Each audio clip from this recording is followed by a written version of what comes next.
کیونکہ فجر کی نماز کے بعد سنت نہیں ہے، فجر کی نماز کے بعد کوئی نماز ہی نہیں ہے، تو ہم فجر کی نماز ابھی ہماری سنت ہی نہیں پڑھی ہم نے، تو کیا کرتے ہیں، امام تو نماز پڑھا رہا ہے، وہ کھڑے ہو گئے اور 2 رکعت جلدی سے اللہ اکبر جلدی سے سنتیں پڑھ لی، جماعت میں شامل ہو گئے. غلط ہے طریقہ. اب دیکھیے اللہ کے رسول نے حکم نہیں دیا، عمل بھی نہیں ہے، آپ نے ایسا کبھی کیا بھی نہیں، لیکن کسی کو کرتے ہوئے دیکھا تو آپ نے اس کو منع نہیں کیا. دیکھیے وہ حدیث کیا ہے. وعن قیس بن عمرو رضی اللہ تعالی عنہ قال رأى رسول اللہ صلی اللہ علیہ وسلم رجلا بعد صلاة الصبح رکعتین فقال رسول اللہ صلی اللہ علیہ وسلم صلاة الصبح رکعتان فقال الرجل انی لم اکن صلیت الرکعتین اللتین قبلہما فصلیتہما الآن فسکت رسول اللہ صلی اللہ علیہ وسلم. رواہ ابو داؤد. یہ میں نے پوری حدیث آپ کے سامنے پڑھ دی ابو داؤد کی. ایک ایک لفظ کے ترجمے پر غور کرو. اس حدیث کے راوی ہیں قیس ابن عمر. کیا فرماتے ہیں؟ رأى رسول اللہ صلی اللہ علیہ وسلم، میں اللہ کے نبی صلی اللہ علیہ وسلم کے پیچھے نماز پڑھ رہا تھا، فجر کی نماز. میں نے اللہ کے نبی کے پیچھے فجر کی نماز پڑھی. نبی اکرم فجر کی نماز پڑھا رہے تھے، ہم بہت سے صحابہ نبی کے پیچھے نماز پڑھ رہے تھے. رأى رسول اللہ، جب نماز پڑھا دیا آپ نے، سلام پھیر دیا. ایک صحابی آئے ہوں گے، ایک صحابی آئے اور انہوں نے دیکھا جماعت کھڑی ہے. ہوتا ہے بہت سے لوگوں کو پیشاب پائخانے میں دیر ہو جاتی ہے تو وہ مسجد میں کبھی دیر سے پہنچتے. تو ایک صحابی آئے، وہ دیر سے آئے. جب دیر سے آئے تو انہوں نے دیکھا جماعت کھڑی، اللہ کے نبی نماز پڑھا رہے ہیں، تو وہ جماعت میں شریک ہو گئے. جماعت میں شریک، انہوں نے سنت نہیں پڑھی، جماعت میں شریک ہو گئے. جب اللہ کے رسول نے سلام پھیرا نماز پڑھا کر، السلام علیکم ورحمۃ اللہ، السلام علیکم ورحمۃ اللہ، جب آپ سلام پھیر چکے تو سلام پھیرنے کے بعد آپ کی عادت ہوتی تھی مقتدیوں کی طرف، نمازیوں کی طرف اپنا چہرہ کرنے کی. آپ نے نمازیوں کی طرف اپنا چہرہ کر لیا. اب کیا دیکھا، نماز تو ہو گئی. جماعت میں سے ایک آدمی، ایک صحابی اٹھے اور الگ جا کر وہ پھر نماز کی نیت باندھ لی، اللہ اکبر، اور انہوں نے 2 رکعت پڑھ لی. اللہ کے رسول دیکھ رہے ہیں میرے پیچھے انہوں نے نماز پڑھی فجر کی، اور فجر کے بعد کوئی نماز نہیں. میں نے کہہ دیا تھا کہ لا صلاۃ بعد الفجر، فجر کے بعد کوئی نماز نہیں. انہوں نے میرے پیچھے تو فجر کی نماز پڑھ لی، جب فجر کے بعد کوئی نماز ہی نہیں تو یہ کون سی نماز پڑھ رہے ہیں؟ لیکن نماز پڑھتے وقت تک نہیں بولا اللہ کے نبی نے. جب وہ نماز پڑھ چکے تب اللہ کے نبی نے ان کو بلایا، ادھر آؤ میرے پاس. تو وہی حدیث ہے، رأى رسول اللہ صلی اللہ علیہ وسلم رجولا. قیس ابن عمر کہتے ہیں کہ اللہ کے رسول صلی اللہ علیہ وسلم نے ایک آدمی کو دیکھا، بعد صلاۃ الصبح رکعتین، صبح کی فجر کی 2 رکعت نماز نبی کے پیچھے پڑھنے کے بعد اس نے 2 رکعت الگ سے نماز پڑھی، بعد میں اس نے 2 رکعتیں ادا کر لی. جب وہ 2 رکعت پڑھ چکا تو اللہ کے نبی نے اس کو بلایا، ادھر آؤ. جب وہ آیا اللہ کے نبی صلی اللہ علیہ وسلم کے پاس قریب بیٹھ گیا تو اللہ کے نبی نے پوچھا، صلاۃ الصبح رکعتان، صبح کی نماز تو 2 رکعت ہے، یعنی فرض نماز 2 رکعت ہے، وہ تم میرے پیچھے پڑھ چکے ہو. یہ بعد میں تم نے کون سی نماز پڑھی تھی، یہ بعد میں تم نے کیا پڑھا؟ تو جانتے ہو صحابی نے کیا کہا، سنیے. اور اس صحابی کے جواب پر نبی کا عمل کیا تھا، نبی نے کیا کہا، یہ سنیے. جب اللہ کے نبی صلی اللہ علیہ وسلم نے اس صحابی سے پوچھا کہ یہ بعد میں 2 رکعت کون سی تھی، تو انہوں نے کہا، انی لم اکن صلیت الرکعتین اللتین قبلہما. اے اللہ کے رسول، اے اللہ کے نبی، فجر کی نماز سے پہلے جو 2 رکعت سنتیں پڑھی جاتی تھیں، فجر کی نماز سے پہلے جو 2 رکعت سنتیں پڑھی جاتی وہ میں نہیں پڑھ سکا. قضائے حاجت وغیرہ میں دیر ہو گئی، وضو بنا کر گھر سے آیا، سوچا کہ 2 رکعت سنتیں پڑھوں گا. مسجد میں داخل ہوا تو نماز جماعت کھڑی تھی، میں نے جماعت چھوڑنا ترک نہیں کیا، میں نے جماعت سے الگ ہو کر سنتیں پڑھنا گوارا نہیں کیا، میں جماعت میں شامل ہو گیا.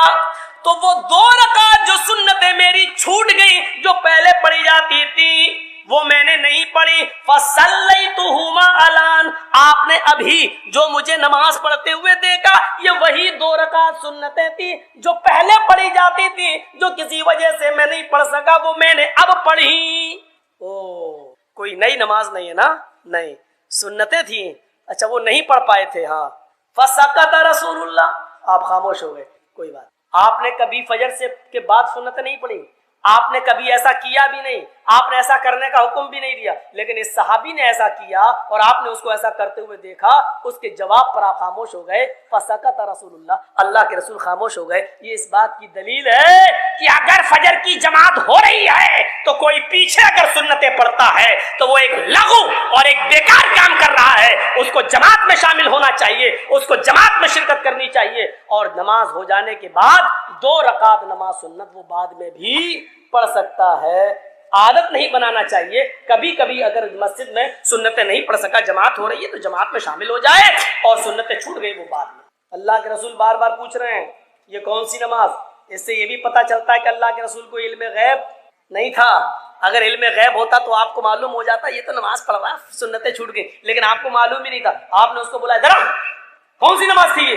کہ اللہ کے رسول وہ چھوٹ گئی تھی۔ اچھا وہ ٹھیک۔ یہ ہے تقریری سنت۔ اب ہم اندازہ لگائیں، سوچیں کتنی چیزوں پر ہم عمل کر رہے ہیں، نبی اکرم نے ہمیں کتنا دیا ہے، اور ہم دین کے اندر کتنی چیزوں کا اور اضافہ کر رہے ہیں، اور تعجب تو یہ ہے کہ یہ سب دین سمجھ کر کوئی نیا گھر بنوا رہا ہے۔ چلیے مولانا صاحب کیا ہوا، نیا گھر بنایا، دعا کر دیجیے۔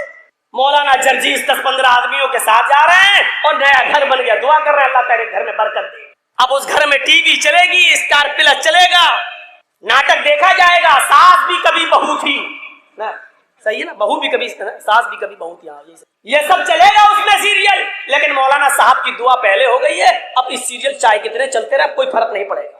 موت کا خوف ہوگا اتنا ہی ہمارے اندر تقویٰ۔ قل ان الموت الذی تفرون منہ، اے محمد صلی اللہ علیہ وسلم آپ فرما دیجئے کہ اے لوگو جس موت سے تم بھاگ رہے ہو، جس موت سے تم پیچھا چھڑانا چاہتے ہو، فَإِنَّهُ مُلَاقِيكُمْ، وہ تو تم سے ملاقات کر کے رہے گی۔ بتایا تھا نا ملاقات کس کو کہتے ہیں، آنکھوں میں آنکھیں ڈالنا، ایک دوسرے سے مصافحہ کرنا، ایک دوسرے سے معانقہ کرنا، یہ ملاقات ہوتی ہے۔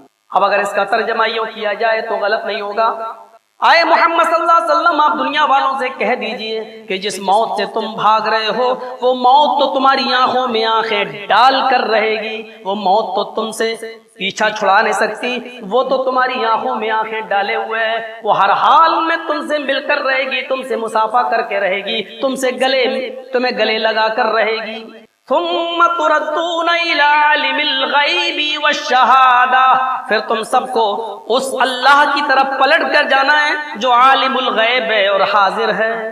فَيُنَبِّئُكُمْ بِمَا كُنْتُمْ تَعْمَلُونَ، رات کے اندھیرے میں یا دن کی روشنی میں اگر تم نے کوئی ایک ذرہ برابر بھی نیکی کی ہے یا ذرہ برابر چیونٹی کے سر کے برابر بھی کوئی گناہ کیا ہے، وہ سارے کے سارے نام اعمال تمہارے سامنے پیش کر دیے جائیں گے، ایک ایک چیز کا حساب تمہارے سامنے رکھ دیا جائے گا، وہ تمہیں بتا دے گا۔ فَيُنَبِّئُكُمْ بِمَا كُنْتُمْ تَعْمَلُونَ، تم نے دنیا میں کیا کیا۔ یہ زمین بھی گواہی دے گی، انسان کا ہاتھ گواہی دے گا، پیر گواہی دے گا، زبان میں تالا لگا دیا جائے گا، ذرہ برابر کسی کے اوپر ظلم نہیں ہوگا۔ الیوم لا تملک نفس لنفس شیئا والامر یومئذ للہ، آج کے دن کوئی کسی نفس کا ذرہ برابر مالک نہیں ہے، والامر یومئذ للہ، اس دن تمام معاملات اللہ کے سپرد ہوں گے، تمام معاملات اللہ کے اختیار میں ہوں گے۔ وہ دنیا کا بھی مالک ہے لیکن قیامت کے دن کا خصوصی مالک ہوگا، مالک یوم الدین، وہ قیامت کے دن کا، بدلے کے دن کا پورا مالک ہے۔ چیخ کر اعلان کیا جائے گا لمن الملک اليوم، او دنیا والو، دنیا میں ہم نے چند دنوں کی بادشاہت تمہیں دے دی، تم اسی میں پھولے نہیں سمائے، آج کے دن کا مالک کون ہے، آج کے دن کا بادشاہ کون ہے، آج کے دن کیا ہو گیا تمہیں، آج بتاؤ آج کے دن کا پورا مالک کون ہے؟ پھر خود ہی جواب دے گا للہ الواحد القہار، آج کے دن کا پورا مالک اللہ جو اکیلا ہے اور بڑا زبردست ہے، اس کے علاوہ کوئی نہیں ہے۔ بھاگو، آج کہاں بھاگ سکتے ہو، کوئی جائے فرار نہیں ہے، اللہ رب العالمین دنیا میں جو لوگ ایک دوسرے کی سفارش کر کے جھوٹے مقدموں میں ایک دوسرے کو بچا لیتے تھے، قیامت کے دن کہے گا مالکم لا تناصرون، او دنیا والو، او بڑے بڑے عہدوں پر رہنے والو، آج تمہیں کیا ہو گیا؟ آج تم ایک دوسرے کی مدد نہیں کر رہے ہو، آج تمہیں کیا ہو گیا؟ آج تم ایک دوسرے کی سفارش نہیں کر رہے ہو، آج تمہیں کیا ہو گیا؟ آج تم اپنے باپ، اپنے ماں، اپنے بھائی بہن آج کسی کو جنت میں لے جانے کی سفارش نہیں کر رہے ہو، بلکہ معاملہ الٹا ہے۔ یوم یفر المرء من اخیہ وامہ وابیہ وصاحبتہ وبنیہ، آج تمہیں کیا ہو گیا؟ آج ایک شخص اپنے باپ سے بھاگ رہا ہے، اپنی ماں سے بھاگ رہا ہے، اپنے بیٹوں سے بھاگ رہا ہے، اپنی بیوی سے بھاگ رہا ہے، اپنے بچوں سے بھاگ رہا ہے، آج تمہیں کیا ہو گیا ہے؟ منظر ہی کچھ عجیب ہوگا، چھا جائے گی۔ حل اتاک حدیث الغاشیہ، اے محمد صلی اللہ علیہ وسلم کیا آپ کے پاس چھا جانے والی چیز کی خبر نہیں آئی؟ وہ سب کچھ ڈھانپ لے گی، کوئی کسی کے کام نہیں آئے گا۔ تفسیر ابن کثیر میں یہاں تک لکھا ہوا ہے حضرت عیسیٰ علیہ السلام کی نیکیاں تولی جا رہی ہوں گی تو ان کی ماں مریم چھپ جائیں گی، کہیں مجھ سے میرا بیٹا نیکی نہ مانگ بیٹھے۔ حضرت مریم کی نیکیاں تولی جا رہی ہیں تو ان کے بیٹے عیسیٰ چھپ جائیں گے، کہیں میری ماں مجھ سے نیکی نہ مانگ بیٹھے۔ آج ایک ایک نیکی بڑی قیمتی ہے۔ قرآن چیخ چیخ کر ابھی دنیا والوں میں اعلان کر رہا ہے، آئے لوگو ابھی بھی وقت ہے کہ تم ڈر جاؤ۔ یا ایھا الذین آمنوا اتقوا اللہ، اے ایمان والو اللہ سے ڈر جاؤ۔ ولتنظر نفس ما قدمت لغد، اور ہر انسان کو غور کر لینا چاہیے کہ اس نے کل قیامت کے دن کے لیے کون سی تیاری کر رکھی ہے، کون سی تیاری کر رکھی ہے کل قیامت کے دن کے لیے۔ شیخ صالح العثیمین کون نہیں جانتا، مفسر، محدث، اور ابھی پچھلے سال جن کا انتقال ہوا سن 1999 میں ایک ایسی بیماری بتا دی گئی کہ جس کے لیے سعودی عرب نے اسپیشل طیارہ وہاں کے بادشاہ نے تیار کر کے ان کو امریکہ بھیجا۔ امریکہ میں دوران علاج ڈاکٹروں نے کہا کہ آپ کو گلے کا اس حصے کا کینسر ہے اور آپ کی پوری داڑھی کو کاٹا جائے گا۔ انہوں نے کہا کہ داڑھی کاٹنے کے بعد کیا زندگی کی بچنے کی کوئی امید ہے؟ امریکہ کے ڈاکٹروں نے جواب دیا کہ زندگی و موت کا مالک تو اللہ ہے، ہم تو کوشش کر رہے ہیں۔ پھر کہنے لگے نہیں، پھر میری داڑھی کو اسی حال میں رہنے دو، میں نہیں چاہتا کہ میرا انتقال ہو، میں اپنے رب سے ملوں تو ہم چہرہ صاف ہو، ہم نہیں چاہتے کہ میں اپنے رب سے ملاقات کروں تو بغیر داڑھی کے ملاقات کروں۔ میرے بھائیوں، پھر وہ اسپیشل طیارے سے واپس آ گئے لیکن داڑھی کو نہیں کٹوایا۔ ایک ایک نیکی اللہ رب العالمین کے یہاں لکھی جاتی ہے اور دیکھی جاتی ہے۔ وہ تو وہ ہے، تصور کرو، جو تہجد کی نماز پڑھنے والی عورت کو بھی نہ بخشے، اور وہ تو وہ ہے جو ایک طوائف کو ایک کتے کو پانی پلا دینے کی وجہ سے رحم کھا جائے اور اس کو بھی بخش دے۔ عبادت صرف نماز اور روزے کا نام نہیں ہے، عبادت کا ایک حصہ یہ بھی ہے کہ اے اللہ کے نبی میرے پڑوس میں ایک عورت رہتی ہے، سوال کرنے والے سوال کر رہے ہیں، اے اللہ کے نبی میرے پڑوس میں ایک عورت رہتی ہے، 5 وقت کی نمازی ہے، تہجد کی نماز بھی پابندی سے پڑھتی ہے، نفلی روزے بھی رکھتی ہے، لیکن صورتحال یہ ہے کہ اس کے پڑوسی اس سے خوش نہیں رہتے ہیں۔ اس کا حال یہ ہے کہ وہ زبان کی اچھی نہیں ہے، اس کے پڑوسی اس سے خوش نہیں رہتے۔ اللہ کے نبی صلی اللہ علیہ وسلم نے اس کی نمازوں کو نہیں دیکھا، اس کے روزے کو نہیں دیکھا، اس کی تہجد کی عبادت پر نظر نہیں ڈالی، بلکہ اپنے زبان مبارک سے جو جملے کہے وہ حدیث کی کتابوں میں آج بھی لکھے ہوئے ہیں، یا فی النار۔ تہجد پڑھتی ہے پڑھتی رہے، نماز پڑھتی ہے پڑھتی رہے، عبادت کرتی ہے کرتی رہے، نفلی روزے رکھتی ہے رکھتی رہے، لیکن اس کے پڑوسی اس سے خوش نہیں رہتے، یا فی النار، وہ دوزخ کے اندر جائے گی، وہ جہنم کے اندر جائے گی۔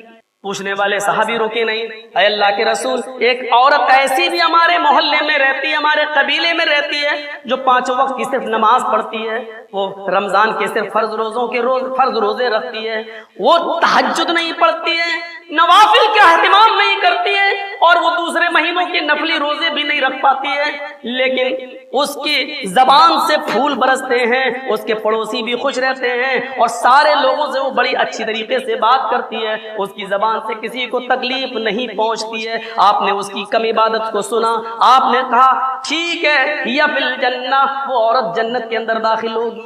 ہمارے ہاں جنت اور جہنم کا معیار نماز اور روزے کو سمجھا جاتا ہے، حقوق العباد کو نہیں۔ دیکھنا پڑے گا ہمیں اور آپ کو، اللہ کا حق ادا آپ چاہے کتنا کر دیجئے، لیکن بندوں کا حق اگر اس دنیا میں صاف نہیں کیا جنت نہیں۔ موت تو سب کو ہی آنی ہے، لیکن ایک موت وہ بھی ہوتی ہے میرے بھائیوں جس پر رشک کیا جاتا ہے، موت کے آخری لمحے تک انسان کو امید نہیں ہونی چاہیے کہ میرا خاتمہ ایمان پر ہو رہا ہے۔ امام مالک رحمت اللہ علیہ کا جب انتقال ہو رہا تھا، بالکل قریب تھا انتقال کا وقت امام مالک رحمت اللہ علیہ کا، تو وہ اپنی زبان سے یوں بڑبڑانے لگے، ابھی نہیں، انگلی کا اشارہ ایسے کر کے، ابھی نہیں، ابھی نہیں، ابھی نہیں۔ وہاں جو لوگ بیٹھے ہوئے تھے کہنے لگے امام محترم علامہ صاحب، آپ کے منہ سے یہ ابھی نہیں کا جو جملہ نکل رہا ہے یہ آپ کس کو بول رہے ہیں، کیا کہنا چاہتے ہیں آپ؟ امام مالک رحمت اللہ علیہ کہتے ہیں یہ جو کھڑا ہے، یہ دیکھ رہے ہو تم اس کو، لوگوں کو نہیں دکھائی دے رہا، کہ یہ جو کھڑا ہے یہ کہہ رہا ہے اے امام مالک، میں نے 25 سال تک آپ کو بہکایا، آپ کو دھوکہ دینے کی کوشش کی، لیکن آپ میرے جال میں نہیں پھنسے۔ آپ کو میں نے اپنے چنگل میں پھنسانے کی بہت کوشش کی، لیکن آپ میرے چنگل میں نہیں آ سکے۔ آپ پہلے شخص ہیں جو خیر و عافیت کے ساتھ اس دنیا سے گزر رہے ہیں، اللہ کو پیارے ہو رہے ہیں۔ میں آپ کو بہکانے کی کوشش تو بہت کیا، لیکن میں آپ کے قریب بھی نہیں آ سکا۔ آپ ذکر و اذکار میں ایسے لگے رہتے ہیں، کامیاب ہو آپ نے اپنی موت کو جیت لیا، کامیاب ہو آپ نے اپنی موت کو کامیاب بنا لیا۔ آپ کو مبارکباد دے رہا ہوں، یہ مبارکباد دے رہا مجھے، اور میں اس سے کہہ رہا ہوں ابھی نہیں، یعنی میری موت ابھی بھی کامیاب نہیں ہوئی ہے، کیونکہ ابھی بھی آخری لمحے تک پتہ نہیں تو مجھ سے کوئی غلط کام نہ کرا جائے، پتہ نہیں آخری لمحے میں کوئی مجھ سے ایسا کام نہ کرا جائے، ہو سکتا ہے کہ یہ بھی تیری کوئی چال ہو، یہ بھی تیرا کوئی پھندا ہو جو میرے اوپر آزمانا چاہتا ہو، لیکن جب تک میری روح قبض سے ان سوری سے پرواز نہیں ہوگی میں اپنے آپ کو کامیاب نہیں سمجھوں گا۔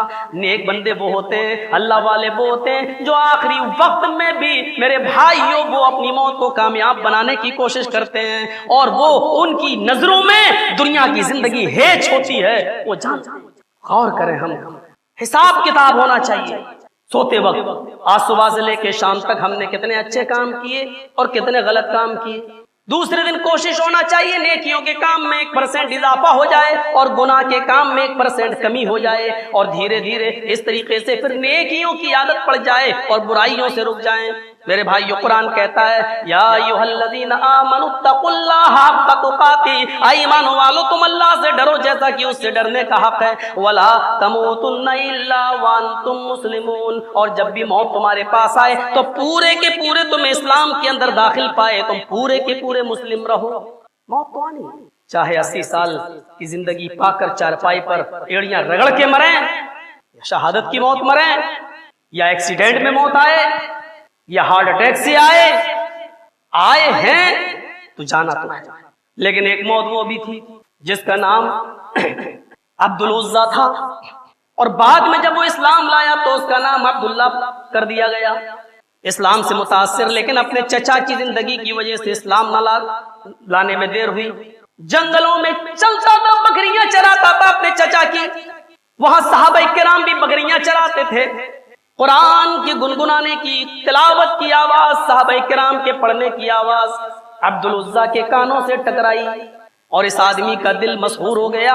قرآن کی کشش نے اس کو ایمان کے قریب کر دیا، اور ایک دن چچا کے پاس آیا، کہتا ہے چچا میں نے بہت کوشش کی، بہت انتظار کیا، لیکن آپ اسلام لانے کے لیے تیار نہیں، مجھے اسلام لانے کی اجازت دیجیے۔ چچا نے کہا بھتیجے اسلام لانا چاہتے ہو، اپنے باپ دادا کا دین چھوڑنا چاہتے ہو، سنو تمہارے جسم پر جتنے کپڑے ہیں میں نے دیا، جوتے ہیں میں نے دیے، پگڑی جو سر پہ باندھے ہو، عربوں کا ایک خاص لباس تھا پگڑی باندھنا، یہ میں نے دیا، یہ سب چھین لوں گا۔ اس نے کہا چچا جان ٹھیک ہے، اگر آپ مجھے خود اسلام نہیں لاتے تو مجھے تو اسلام لانے کی اجازت دیجیے، اگر آپ چاہتے ہیں کہ میں بھی اسلام نہ لاؤں تو میں آپ کی نوکری چھوڑنے کے لیے تیار ہوں۔ کہا کہ پھر یہ سارے کپڑے جو میں نے تمہیں دیے اتارو۔ کہا میں گھر جاتا ہوں، اپنا کپڑا لیتا ہوں اور آپ کے کپڑے واپس کر دیتا ہوں۔ کہا بالکل نہیں، جب اسلام کی نیت کری لی ہے تو ہم تمہیں اب اس چوکھٹ سے باہر نہیں جانے دیں گے، ساری چیزیں اتارو۔ تھوڑی دیر کے لیے سوچنے لگا، اللہ قمیص اتار دوں ٹھیک ہے، پگڑی دے دوں ٹھیک ہے، چاچا کا دیا ہوا جوتا بھی اتار دوں ٹھیک ہے، لیکن یہ تہبند یہ لنگی اتار دوں میں کیسا نظر آؤں گا؟ کما ولدت امی، جیسا کہ میری ماں نے مجھے آج ہی پیدا کیا ہو۔ عبد العزیٰ کا چچا ہنسنے لگا، کیا سوچ رہے ہو؟ اس نے جھٹکے میں پگڑی اتار کر پھینک دی، جوتا اتار کے پھینک دیا، قمیض بھی اتار دی۔ چچا جان، اتنے دن میں نے آپ کے اوپر جو میرا احسان رہا خدمت کرنے کا، اس کے عوض اتنا کر دیجئے کہ میں گھر جاؤں اور گھر سے ایک چادر لے لوں اور آپ کی لنگی، آپ کا تہبند آپ کو واپس کر دوں۔ وہ ظالم چچا اس پر بھی ایگری نہیں ہوا۔ ایمان کے اس سچے متلاشی کے دل میں جب ایمان کی حرارت پیدا ہو گئی، یہ خانقاہوں پر بیٹھے ہوئے لوگ اور عطر کے محفلوں میں رہنے والے لوگ، خوشبوؤں کے بیچ میں رہنے والے لوگ، پرساد اور چڑھاوے اور تبرکات کھانے والے لوگوں کو ایمان کی چاشنی کہاں سے نصیب ہوگی؟ میرے پیارے ساتھیوں، اس آدمی نے لنگی بھی اتار کر پھینک دی۔ لو، بالکل ایسے کپڑے کا ایک تار بھی اس کے جسم پر نہیں، اور اسی حال میں جب گھر کا دروازہ کھٹکھٹاتا ہے، لوگ راستے میں پوچھتے ہیں عبد العزیٰ یہ کیا؟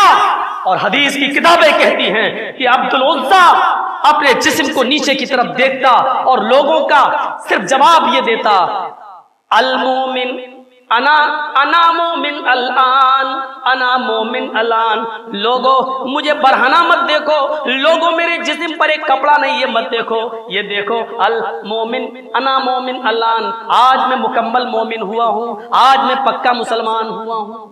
تصور کریں، ایک اپنی شادیوں پر نظریں ڈالیں، ایک اپنی پوشاکوں پہ نظریں ڈالیں، ایک اپنے خرچے پہ نظریں ڈالیں، ایک ہم اپنے یہاں کے روزہ افطار پہ نظریں ڈالیں، ایک اپنے یہاں کے ولیمے پہ نظریں ڈالیں، ایک اپنے یہاں کی بارات اور شادیوں کے موقع پر بجنے والی آتش بازیوں پہ نظریں ڈالیں، اور ایک تھوڑی دیر کے لیے عبد العزیٰ جو آج عبداللہ ذوالبجادین ہے، اس کے جسم پر کپڑے کا ایک تار نہیں، یہ اپنے آپ کو کہہ رہا ہے انا مومن الان۔ ایک طرف ہم اس ایمان والے اس مومن پر نظریں ڈالیں اور اپنے ایمان پر نظریں ڈالیں، اور دونوں کو ہم ایک ترازو پر رکھ کر تولیں اور ذرا موازنہ کریں کہ آج پکا مومن کون نظر آ رہا ہے، ہم کتنے پرسنٹ مسلمان نظر آ رہے ہیں، ایمان کے لیے اور ایمان کو بچانے کے لیے ہم نے کتنی قربانیاں دی ہیں۔ ہم تو شادی کے موقع پر اپنی بیوی کی بات ٹھکرا نہیں سکتے، نہیں، کیونکہ گھر تو اسی سے چل رہا ہے۔ حدیث پر بلڈوزر چل جائے لیکن بیوی کی بات نہیں کر، ہم اتنی سی بات کی قربانی نہیں دے سکتے ہیں ایمان بچانے کے لیے، اسلام بچانے کے لیے، قرآن و حدیث کی آیتیں بچانے کے لیے۔ ہم مومن کہنا بہت آسان ہے، زبان سے کہہ بھی دیا لا الہ تو کیا، دل و نگاہ مسلمان نہیں تو کچھ بھی نہیں۔ علامہ اقبال کس وقت یاد آ جاتا ہے؟ میرے پیارے ساتھیوں، یہی عبداللہ جب اپنے گھر گیا تو ماں نے بھی اس کو بھگا دیا، نہیں میرے زمین و جائیداد میں سے کوئی حصہ نہیں، اپنے باپ دادا کا دین چھوڑ دیا، کا ایک چادر دے دے۔ ہم نے کب مانگا زمین جائیداد؟ زمین و جائیداد کو کیا ہم نے کب مانگا؟ ماں گھر میں جگہ نہیں دیتی، مت ایک چادر دے دے۔ چادر پھینک دی اوپر سے ماں نے، گھر میں گھسنے نہیں دیا۔ اس حال میں مدینہ، مکے سے مدینہ پیدل، آدھی چادر پھاڑی اپنے جسم سے باندھ لی، آدھی چادر جہاں نیند لگتی وہیں بچھا لیتا اور سو جاتا۔ کچھ دنوں میں مدینہ پہنچا، محمد رسول اللہ صلی اللہ علیہ وسلم نے استقبال کیا، پوری داستان سنائی، کہا اللہ کے رسول سب کچھ لٹا کے ایمان کو بچا کے چلایا۔ نبی اکرم نے تاریخی جملہ کہا، اے عبداللہ ایمان بچا لیا، سب کچھ لٹا دیا تو یہ سودا تم نے بہت سستا خرید لیا، یعنی جنت تم نے بہت سستے میں خرید لی، آپ نے کوئی مہنگا سودا نہیں۔ جاؤ یہیں پڑھو، یہیں رہو۔ مسجد نبوی کا ایک کونا دے دیا گیا، عبداللہ ذوالبجادین وہیں پر پڑھنے لگے۔ ایک بار حضرت عبداللہ ذوالبجادین کچھ پڑھ رہے تھے قرآن، حضرت عمر نے کہا زور سے پڑھتے ہو، نماز پڑھنے والوں کو ڈسٹرب ہوتی ہے۔ خیمہ عائشہ سے آواز آتی ہے اللہ کے رسول کی، اے عمر عبداللہ سے کچھ نہ کہو، یہ جو بھی کرتا ہے محمد رسول اللہ کو سب اچھا لگتا ہے۔ میدان جہاد کے لیے لشکر جانے لگا، عبداللہ نے بھی خواہش دائر کی۔ اللہ کے نبی نے عبداللہ ذوالبجادین کا ہاتھ پکڑ کے کہا، اے اللہ عبداللہ ذوالبجادین میدان جنگ میں جا تو رہے ہیں، لیکن میں کافروں پر عبداللہ ذوالبجادین کا خون حرام قرار دے رہا ہوں۔ عبداللہ ذوالبجادین کہتے ہیں اللہ کے نبی میں نے تو شہادت کی تمنا کی ہے۔ آپ نے کہا اے عبداللہ مجھے جو مانگنا تھا مانگ لیا، اب دیکھو رب کیا کرتا ہے۔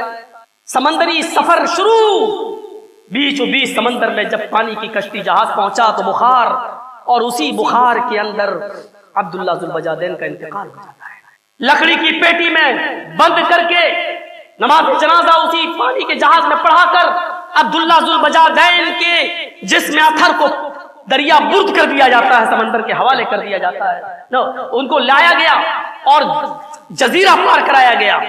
جب جزیرہ پار کرایا گیا تو ایک جنگل ملتا ہے، اللہ کے نبی صلی اللہ علیہ وسلم فرماتے ہیں کہ اسی جنگل کے اندر عبداللہ ذوالبجادین کو دفن کر دیا جائے۔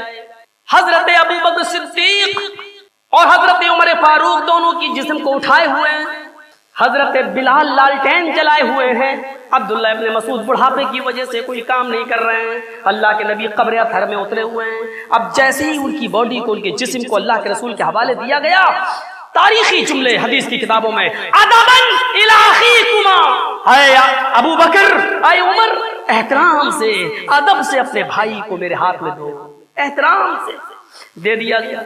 پٹرے رکھ دیے گئے، داہنی کروٹ ان کو کر دیا گیا، اور مٹی دینے کی باری آئی، مٹی دے دی گئی۔ مٹی دینے کے بعد غور کرو، ایک موت یہ بھی ہوتی ہے جس پر زمانہ رش کر رہا ہے۔ اللہ کے نبی نے اسی قبر پر کھڑے ہو کر جو جملے کہے، ان جملوں کو ذرا سنیے۔ اللہ کے نبی فرماتے ہیں، اے اللہ، عبداللہ ذوالبجادین جب میری مسجد میں آیا تو میں اس سے خوش تھا، جتنے دن میرے ساتھ اس مسجد میں نبی میں گزارے میں خوش تھا۔ عبداللہ ذوالبجادین جب میرے ساتھ چلا جہاد کے لیے تو میں اس سے خوش تھا۔ عبداللہ ذوالبجادین کا جب انتقال ہوا تو میں اس سے خوش تھا۔ اے اللہ، جب قبر کھد رہی تھی تو میں اس سے خوش تھا، جب میں قبر میں اترا تو میں اس سے خوش تھا۔ عبداللہ ذوالبجادین کو جب میں نے اپنے ہاتھوں سے اس قبر میں اتارا تو میں اس سے خوش تھا۔ اے اللہ، جب میں مٹی دے رہا تھا تو اس سے خوش تھا، مٹی دے کر فارغ ہوا ہوں، قبر بن کر تیار ہو چکی ہے۔ اے اللہ، میں عبداللہ ذوالبجادین سے اب بھی خوش ہوں۔ اے اللہ، تو بھی عبداللہ سے خوش ہو جا، اے اللہ تو بھی عبداللہ سے راضی ہو جا۔ اتنا جملہ سننا تھا کہ عبداللہ ابن مسعود اسی قبر کے اوپر گر گئے اور چیخ کر کہنے لگے، اے عبداللہ ذوالبجادین، کاش یہ تمہاری جگہ پر میری لاش ہوتی، کاش یہ تمہاری جگہ پر میری قبر ہوتی، کاش یہ تمہاری جگہ پر میری قبر ہوتی، اور یہ الفاظ جناب محمد رسول اللہ نے میرے لیے کہے ہو۔